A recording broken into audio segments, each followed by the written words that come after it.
Hello everyone, if you're trying to play Avatar Frontiers of Pandora and you keep getting disconnection error, this feature requires an internet connection, then you have come to the right place because in this video I'm going to show you how easy it is to fix this annoying connection issue on Avatar easily.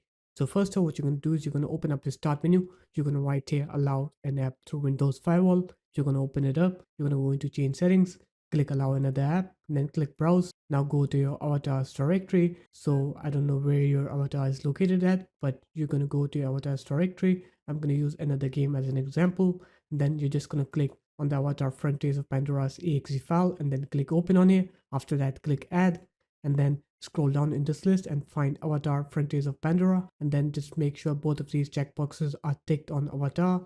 And after that, click OK and then open up your web browser. Now you're going to search for Cloudflare Warp on here, and then you're going to go on to this link, and then you're just going to go ahead and download this software on your computer.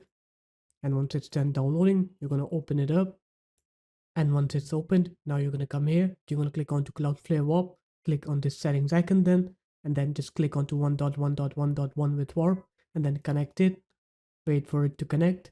And once it's done connecting, now you can go ahead and play Avatar, and you'll see that you will not get those connection issues anymore. So this guys, that's how easy it was. If you guys found this video helpful, make sure to leave a like, comment and subscribe to the channel, and I'll see you in my next video. Peace.